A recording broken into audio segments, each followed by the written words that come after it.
The lecture I'm going to give this morning is an incredibly important lecture because I believe the future of the human race is dependent on the right running of the hormones. How many couples can't have children? It's quite phenomenal, isn't it? What's the next question? Why? What's happened? What are some of the symptoms of a woman having a hormonal imbalance? Some of the symptoms would be a young girl getting her periods at the age of 9. Do you know what normal is? 16. How many girls do you find today getting their periods at 16? If you find a 100-year-old lady, ask her when she got her periods, she'll say 16. And you ask her when her girlfriend's got it, it will all be about the same age. We've actually forgotten what is normal. And if a young girl's getting her periods at 9, what's she thinking about at 13? Something she shouldn't be thinking about till she's marrying age. It's a little scary, isn't it? Childhood doesn't last that long, so we've got to make the most of it. Prolong it as long as possible. So a young girl getting her periods at 9 is a symptom of a hormonal imbalance. Very heavy periods, very painful periods, premenstrual tension, all symptoms of a hormonal imbalance.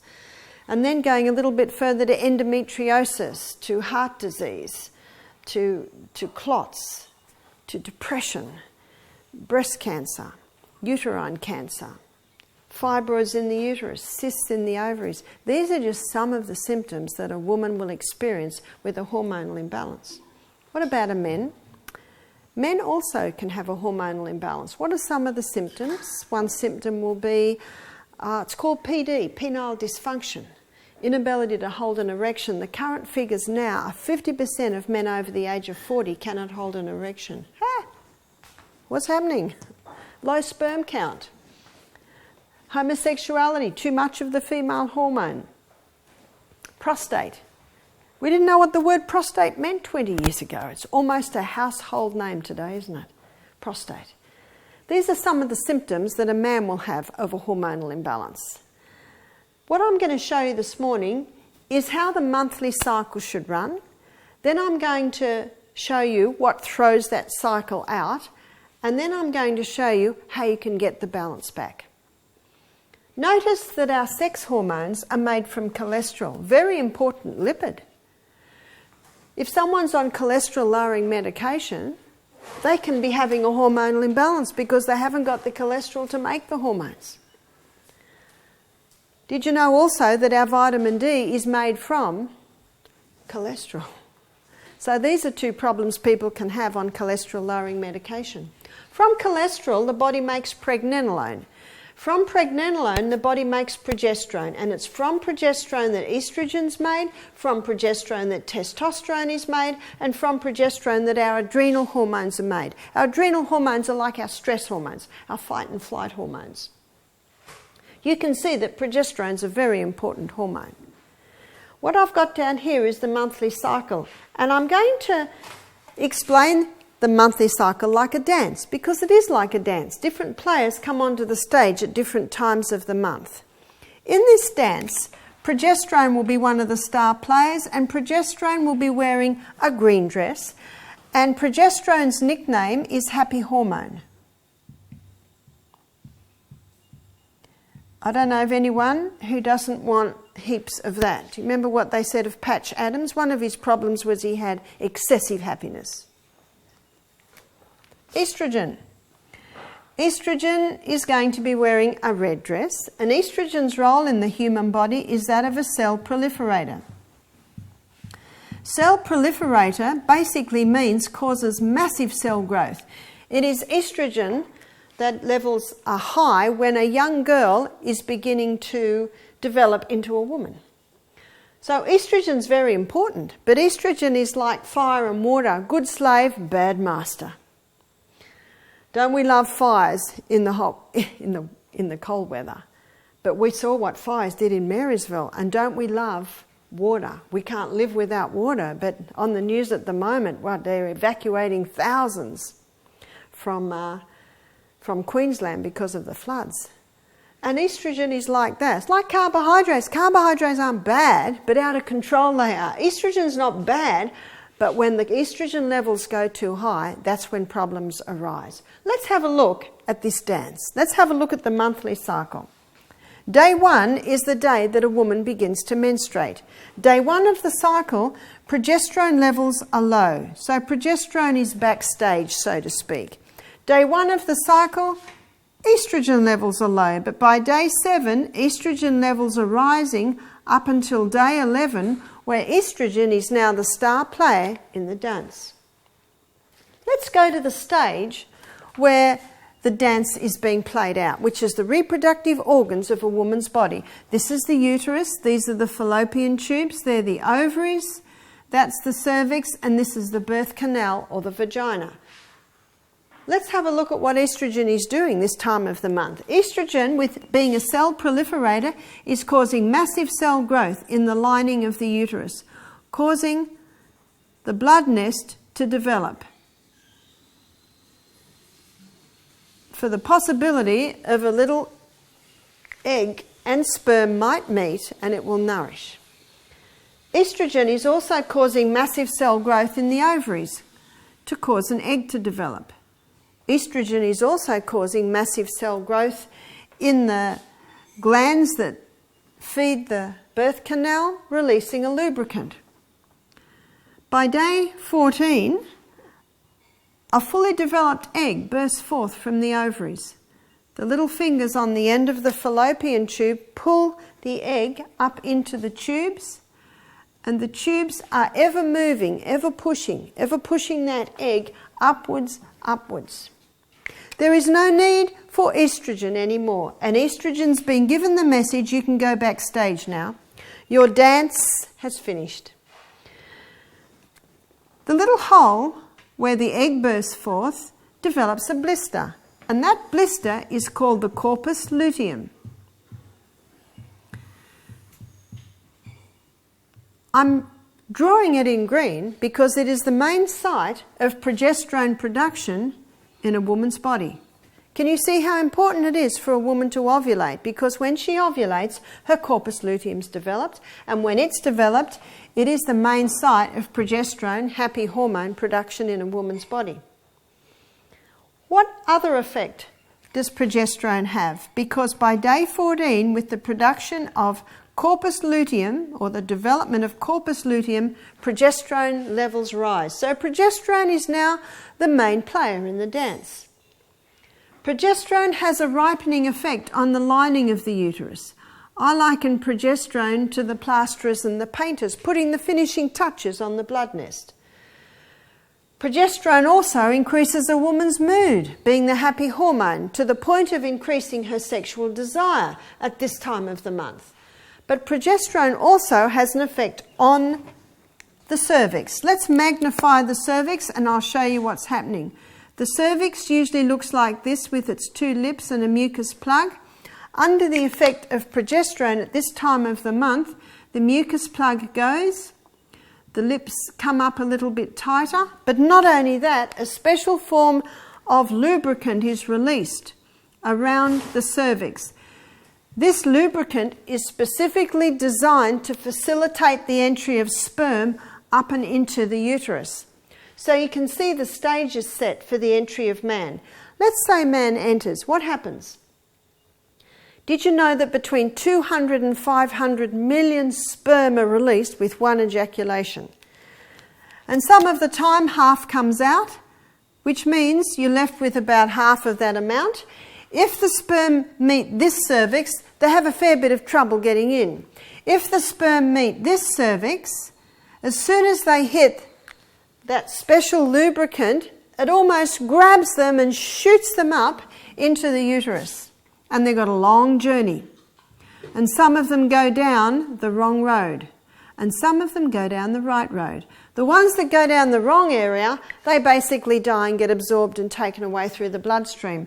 The ones that go down the right road connect with the egg. I saw a photograph one day of 15 sperm all trying to gain entry into an egg, but only one does. A girl said to me one day, "Oh no, with me two did. My sister and I shared the placenta." But the majority of time, one sperm gains entry into the egg. As soon as that sperm gains entry into the egg and the cells divide, with that division to produce the first 2 cells, did you know that the DNA is perfectly intact for the production of a new human being? Isn't that amazing? All the information in those first 2 cells of a new human being. Quite amazing. But the fallopian tube is ever pushing, so that little union travels down and eventually settles into the lining of the uterus. I was reading a book recently about this, and it was saying how at a certain stage those epithelial cells, they weaken a little bit so that that union can get in, and they shoot out 2 things like hockey straps, connect and pull themselves in. It's just fascinating what science can tell us about this. Isn't it a miracle that you and I are here when you have a look at everything that must be in place for a new human being? What happens if those cells connect and begin to divide to make a new human being, or pregnancy begins? Progesterone levels soar 200%. I've had ladies say to me, it was the best time of my life. I said, Jess, your progesterone levels were very high. I was pregnant or breastfeeding non-stop for 14 years. I breastfed 3 months into every pregnancy. Some people go, oh, you poor thing. I say, no, it was wonderful. I did love it. Progesterone levels must have been nice and high. That helps. By the way, what would be the reason for postnatal depression? It would be a lack of progesterone. It actually can be that simple. And we'll look at that a little bit more in a minute.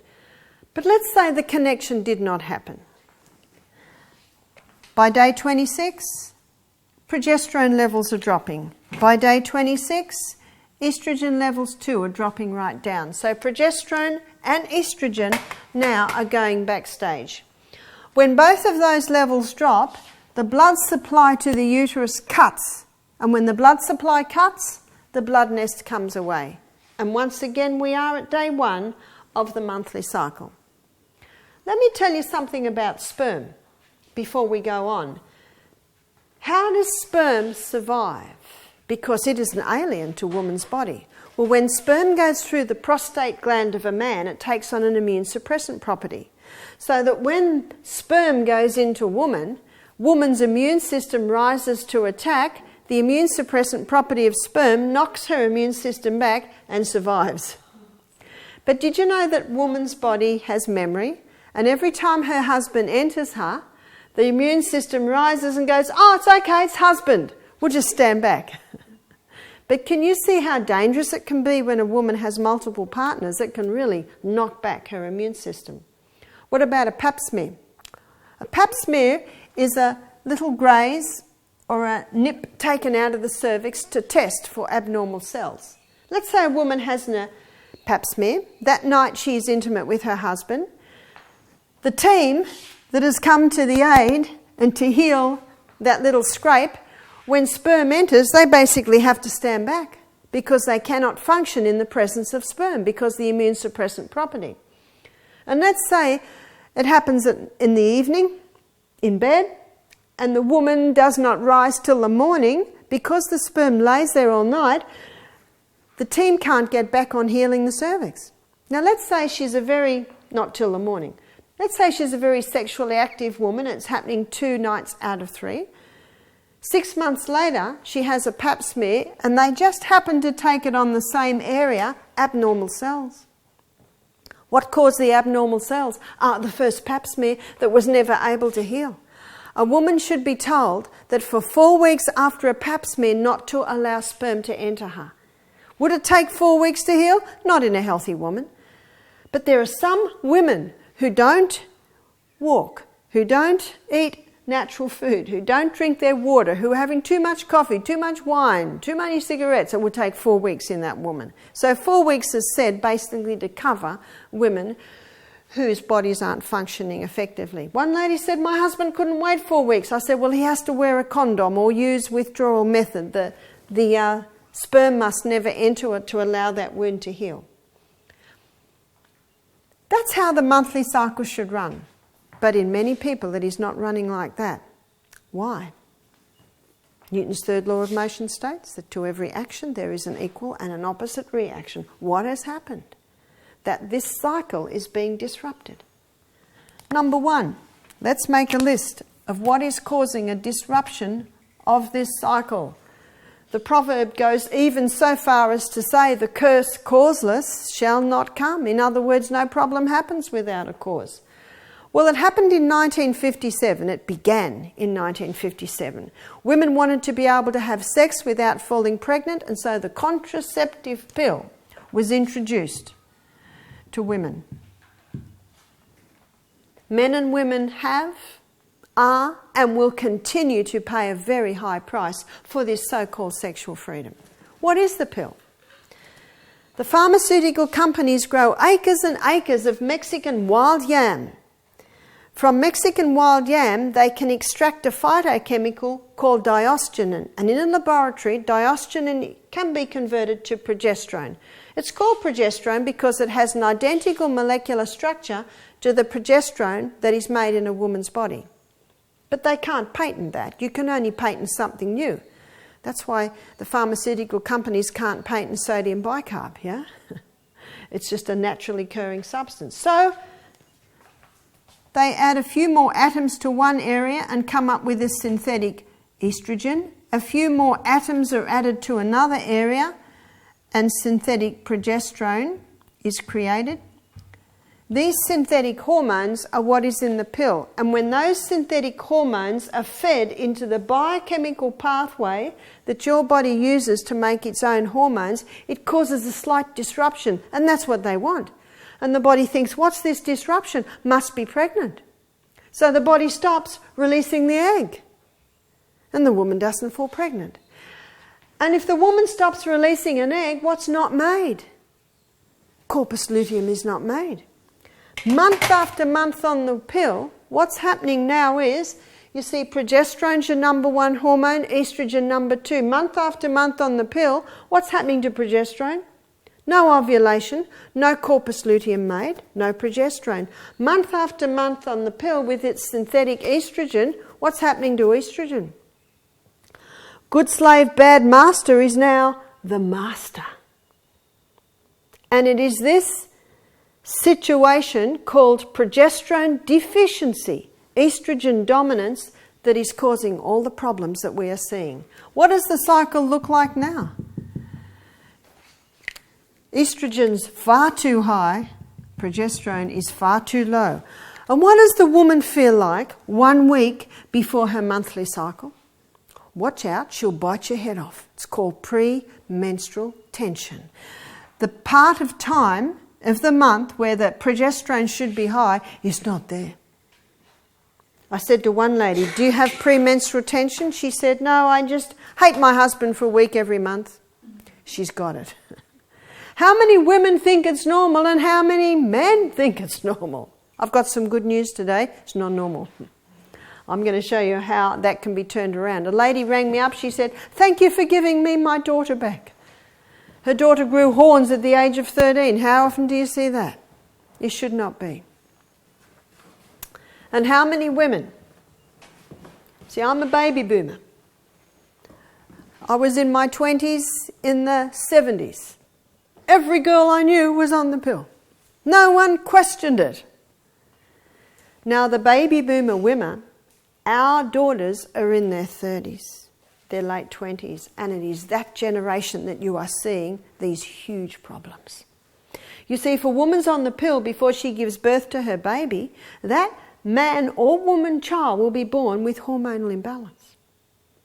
My son James is 34. He's got 2 mates who are widows. Widows with little children, their wives died of breast cancer. We see it in the news. We see it on celebrities. And then the woman goes through menopause. So the baby boomers are going through menopause now. And what's happening? They're having terrible trouble. I say to a woman, it's because you were on the pill. She said, no, that was 30 years ago. I said, that's right. The cycle was thrown out then, the levels were thrown out then, and unless something happens to tip them back, that's where they stay. And so the doctor puts the woman on hormone replacement therapy. And the hot flushes go away. What are the hot flushes? Too much estrogen. Estrogen causes capillary dilation and all the blood rushes to the skin and the woman's hot. The husband knows because that's when all the blankets get thrown off and then 5 minutes later they're back on again. Some women with high estrogen get migraines at period time. That's capillary dilation in the head. Some women don't get the flushes, they'll get the migraines. But I tell you what's almost across board in women in their 50s today is depression. What is it? It's a lack of the happy hormone. I've seen many women get off their antidepressants, re-establish their life by balancing out their hormones, getting the progesterone levels back where they should be. And we'll look at that in a minute. So what happens with HRT? Because HRT is more of these synthetic hormones. Why does it stop the flushes? It tricks the body into thinking it's pregnant, so it puts its energies back into the uterine breast area. One lady said to me, 6 years on HRT, a lump developed in her breast. She had breast cancer. The doctor took her off HRT immediately. Why did he do that? He knows. He knows it causes breast cancer. So you say, why do you do it? And he will say, she was suffering and it brought her relief. Because not every woman will get breast cancer, but a high amount do. One lady said to me, I'm on HRT, I love it, it makes my life bearable, I'm willing to take the risk. But what most people don't realise is there's a third option. Most people think you suffer or you take the drug with its side effect, but there is another option. And because the pharmaceutical company cannot patent progesterone, then most doctors are unaware of it.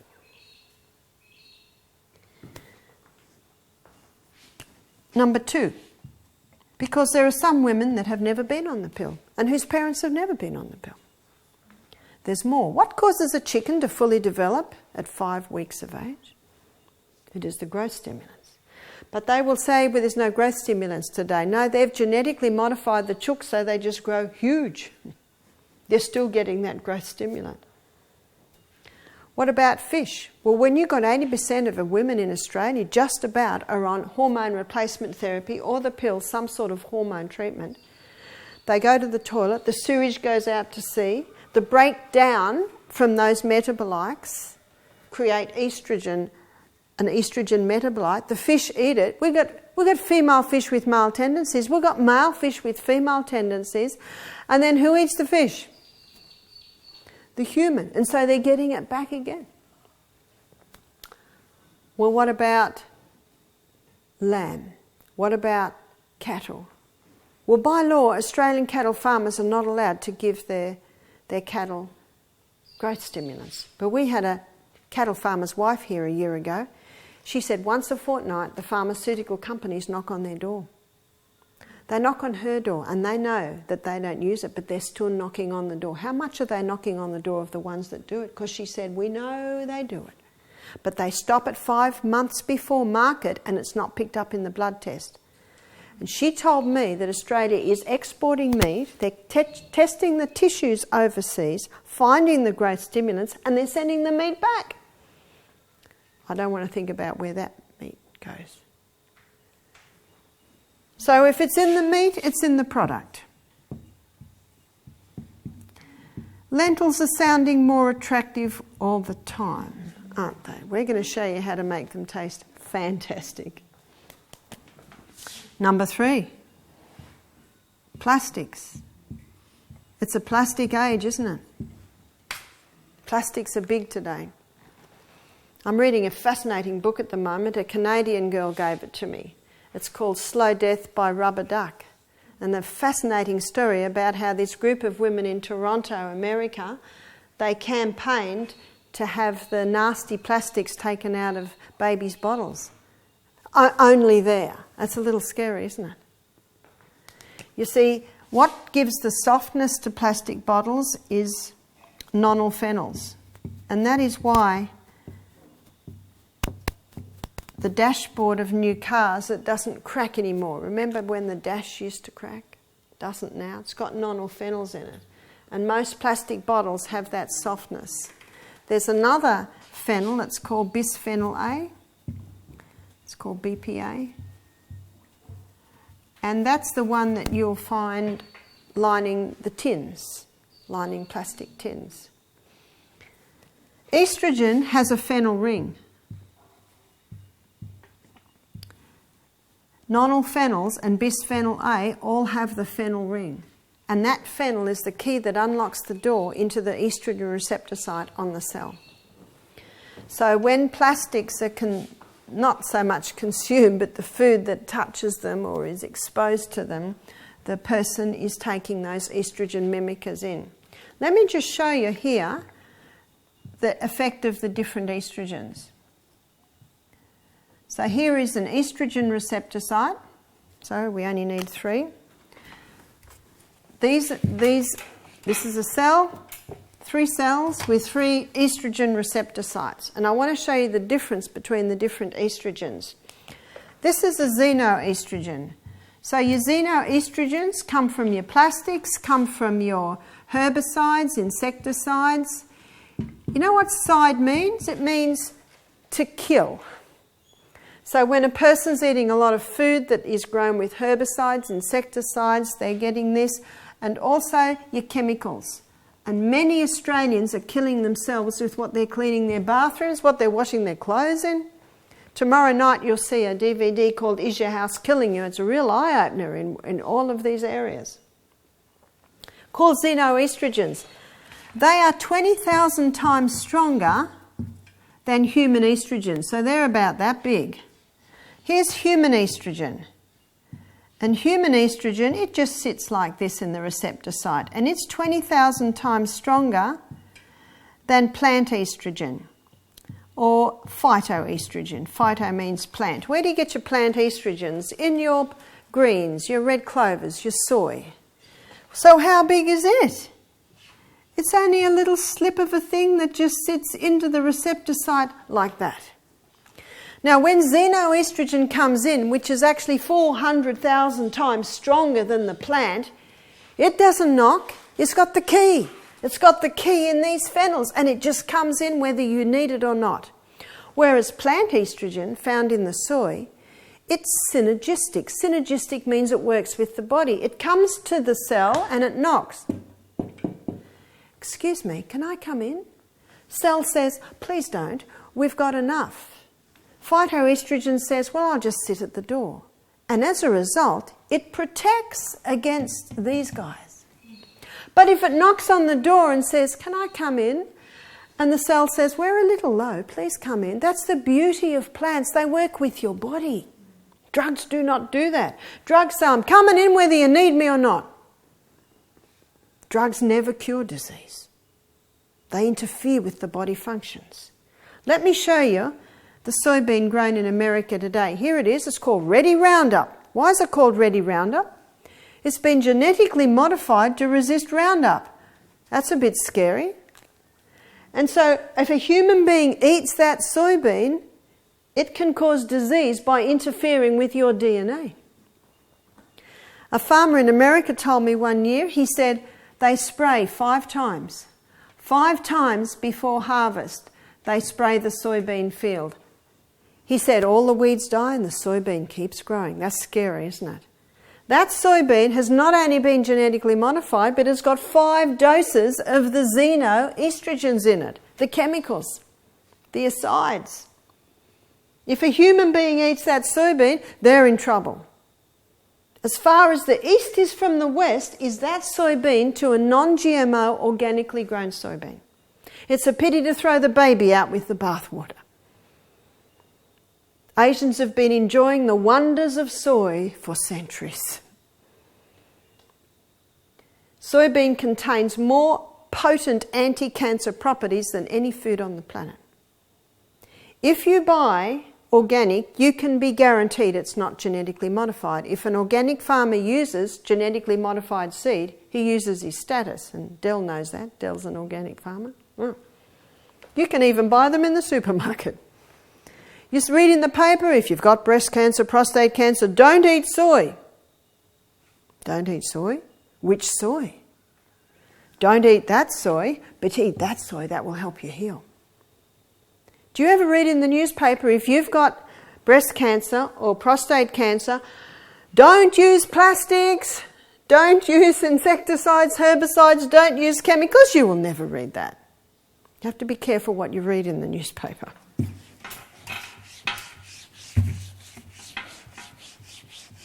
A friend of mine did a thesis on soy. When people ask her the soy question now, she says it's as simple as this. I say to them, God made soybean good, man mucked it up, end of question.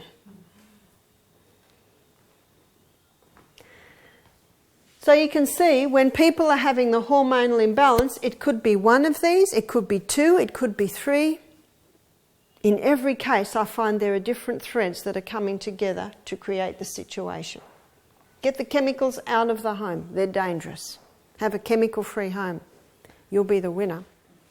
If the human body was designed to heal itself, then all we have to do is give it the right conditions and the balance will come back. And that is absolutely true with the hormones. So that's why I've entitled this To Return the Balance. It's actually quite easy. Number one, you've got to turn the tap off. Eliminate everything that could be causing this. Eliminate the pill. Well, how are we going to stop having babies cropping up everywhere? Well, there are natural methods of birth control. My daughter Jessica mastered the natural methods of birth control so that her and her husband Matt had a great 4 years together before the little darling ones appeared. Because if there is a relationship's not established, those little ones can almost make or break a marriage. So what are the ways? Well, sex is 2 parts, so contraception should be 2-part. With a woman, there are 3 signs that she is ovulating. One is that her temperature changes. So what this requires is that a woman take her temperature before she get out of bed every single morning and she write it down. And she will find as the month goes, the temperature will go up and down just a little, then it'll drop and then go up onto a higher plane. Now that drop and up onto a higher plane, when a woman does it every day over a few months, she'll start to see the pattern. Dropping and going up onto a higher plane is an indication that ovulation has begun. That's one sign. The second sign is testing the vaginal mucus. Most of the time the vaginal mucus is thick, white, but at this time of the month, progesterone high, it becomes a lot more profuse and it's very clear and sticky. So she will also note that. And the other sign is that the cervix changes, and that can be simple as checking that every day and noting that, the changes that are happening in the cervix. These 3 signs coming together are basically a foolproof way of knowing when a woman's ovulating. We've heard of the rhythm method, the Billings method, but this is the only one I know that actually takes the whole 3 signs that all come together. Most women will ovulate from about day 14 to maybe about day 23, 24. So you can guess, but sometimes accidents happen with guesswork. I know my last child was born because I suddenly went to a 33-day cycle and I was guessing, and William's here. So it takes the guesswork out of it a little bit. So for a man, he masters the art of withdrawal or uses condoms just at that time. And that is how Jess and Matt had a great 4 years before babies came. I guess 3.5, there was 9 months of pregnancy there. So that's how you can eliminate the pill.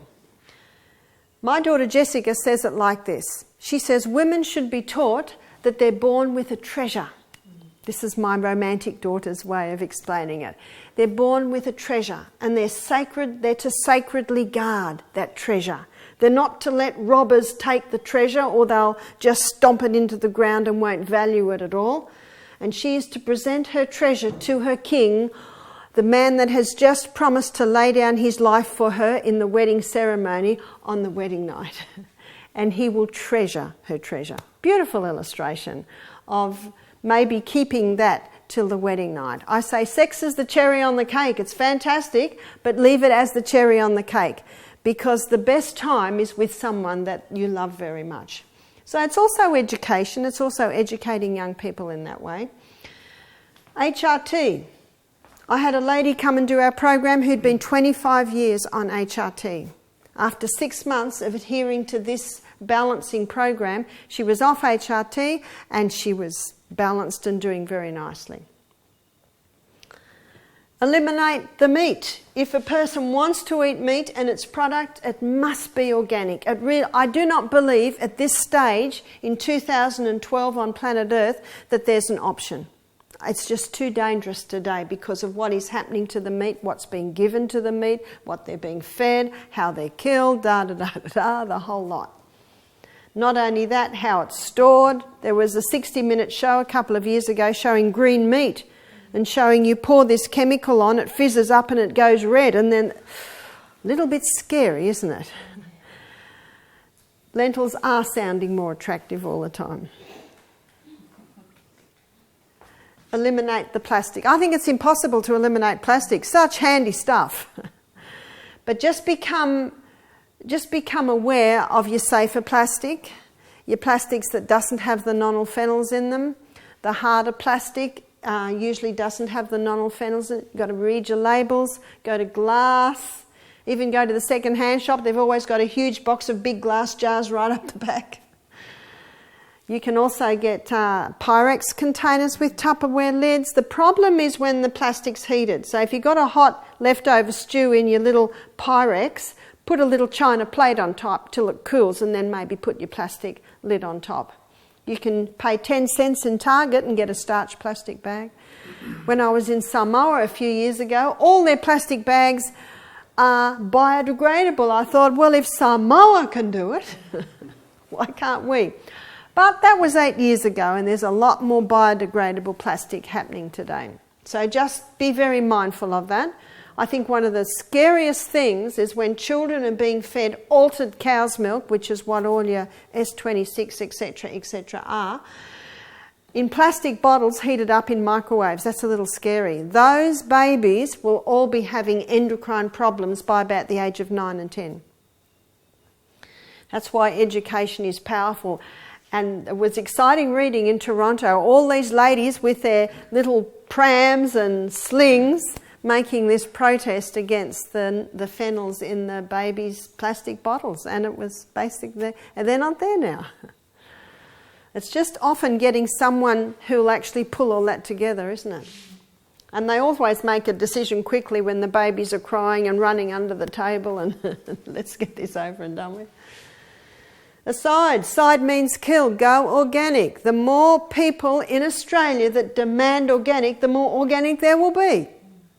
Where's your dollar going? Be very careful whose pocket your dollar goes in. I'm fussy on where my dollar goes. I'm not interested in supporting the multinationals. Go for your organics, because as I said, the more people that demand them, the more they will be. And get a fork and log into the Lost Seed on the internet. It's a fantastic non-hybrid, non-GMO group of seeds from a friend of mine in Tasmania named Karen Martin.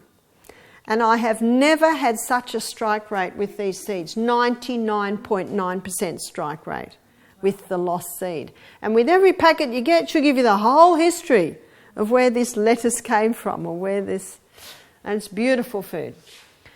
Chemicals, get the chemicals out of your home. Do you know, you can save so much money. All you need to do at the supermarket is buy a 2-litre bottle of white vinegar and a packet of sodium bicarb. They're about $2.50. Oh, and a little thing of gumption. That's about all you need.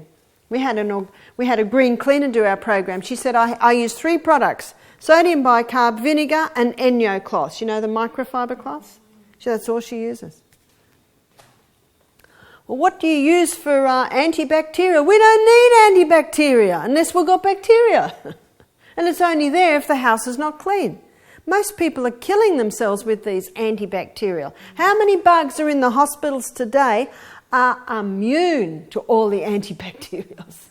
They're actually just not doing it. Do you know Florence Nightingale had no antibacterial? She just cleaned it up. Number 2.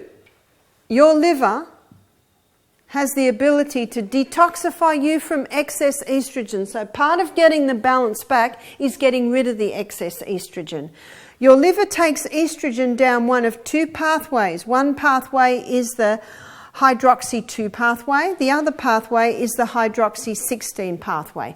Now, if the estrogen goes down the hydroxy-2 pathway, it is taken out of the body. If it goes down the hydroxy-16 pathway, it comes back into the body 100 times more toxic. Let's call it highway 2 and highway 16. We don't want highway 16. When I memorise things, I use little keys. 16's complicated. We don't want the complicated one. You want the highway 2. So what I'm going to do now is give you a list of herbs and foods and vitamins that will encourage highway 2 and discourage highway 16. Cabbage. The cabbage family contain indoles. And indoles are phytochemicals that stimulate highway 2 and discourage highway 16. So that's your broccoli, your cabbage, your Brussels sprout, your cauliflower, and your organics have a far higher content of the indoles. Flaxseed and chia seed both contain lignans. Lignans are another phytochemical that encourages highway 2 and discourages highway 16.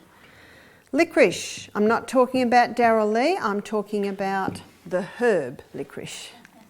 Have you ever had blackadder? It's a herb tea bag that's got peppermint, licorice, aniseed. Very nice. Might be as simple as having 1 or 2 drinks of that a day. But if you have high blood pressure, eliminate the licorice, because if your blood pressure's high, it can boost it up again. And vitamin B6, vitamin B9, vitamin B12. These 3 vitamins have the ability to encourage highway 16. Discourage highway 16, encourage highway 2 in the pathways in the liver. We have been giving you a mix that's called Super B, and it has B1, B2, B3, that's for your energy cycle, B6, B9, B12 to encourage highway 2 and discourage highway 16. It's a great little mix. And number 3, Australia sells a cream called the Anna's Wild Yam Cream. And the Anna's Wild Yam Cream contains the phytochemical diosgenin.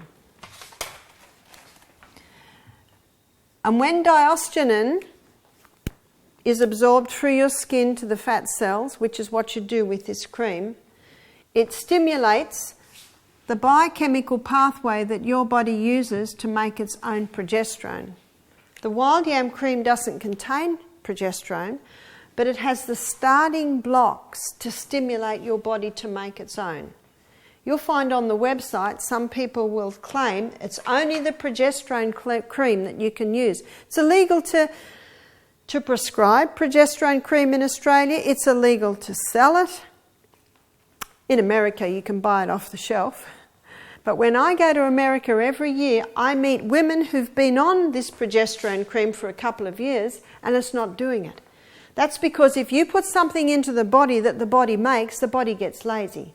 It says, I don't have to make this anymore. There's enough coming in. So the Anna's Wild Yam Cream is actually superior because it stimulates this pathway that your body uses to make its own. The Anna's Wild Yam Cream needs to be applied by a woman twice a day, every morning and every night. So the easiest thing is to put it next to the bed. Wake up, there it is, put it on. Before you go to bed, see it again, put it on. And women will apply approximately 1/3 of a teaspoon. It's a good idea, the first time you do it, to get a teaspoon, level it off, take 1/3 out, have a look, and then you've got some idea what to be doing every morning and every night. Where is it applied? To the tender parts of the body.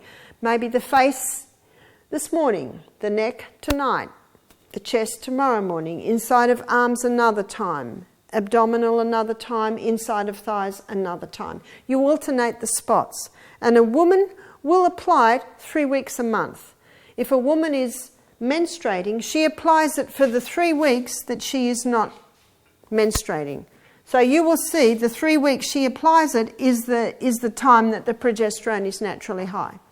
If a woman has finished menstruation, she just chooses 1 week a month where she does not apply it. Some women find it much easier to eliminate the first or the last week of the month when they apply it. How long would a woman need to be on it? Maybe a year, maybe 2. Your body will tell you. One lady was on it for 1 year. Her blood loss halved every month when she went on it. She was bleeding too much. She said after a year she stopped. She was menopausal age and hot flushes started to come. So she went back on the cream. She tried another 6 months later and the flushes didn't appear. Can you see that? If you stop it, the symptoms return. What's the body saying? A little bit longer, please. One lady said to me, I've been on it 6 years, is that a problem? I said, no. There's no known toxic dose of progesterone. There's certainly a toxic dose of estrogen. I don't think I've met anyone that's too happy. Yeah, can you get that? So basically you're the doctor there as to how much that you need. I was talking to one girl, she said every month her breasts almost double in size. She went on the Anna's Wild Yam cream and in 1 month that was easing right down. I can't predict how long it will take. For some people it might take 2 months before they see symptoms subsiding. For some people they see symptoms subsiding within a couple of weeks. Even though it may take a couple of years for the balance to get back, the symptoms can start to be relieved actually quite quickly. How old does one have to be? When I was in the Bronx in 2004, I put a 9-year-old girl on it. Why a 9-year-old girl? She had breasts and she was menstruating at 9.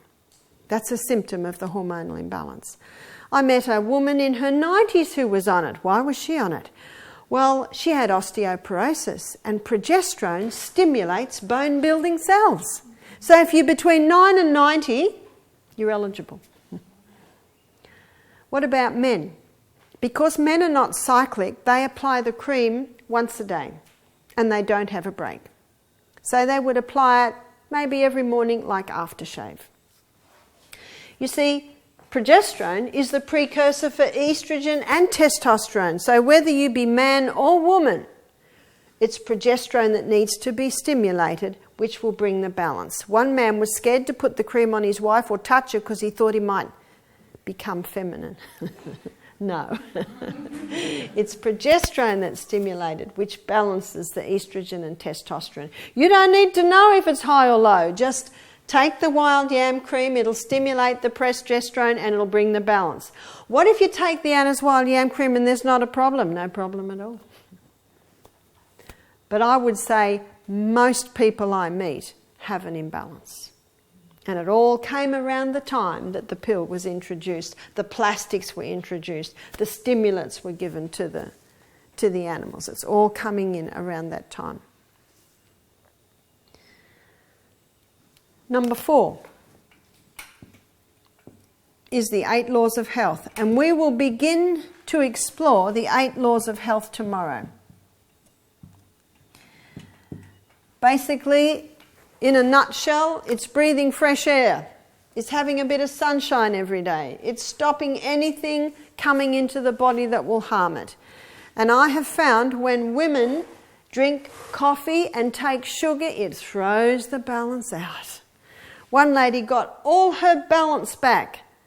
And then she rang me, she said, I've gone downhill again. I said, have you been doing anything? She said, I've started to drink a cup of coffee every day. And that was enough, just to tip that balance. Going to bed early allows the body to rest and recharge. We'll look at that tomorrow. Exercise. Exercise brings balance back into the human body. Nourishing food. We'll spend all of Thursday looking at food. Hydration. Body doesn't work well in a dehydrated state. Peace. Laugh. We should laugh more. Do you know children laugh 125 times a day? So should we. We've got to start to laugh more. Stress can really interrupt the balance.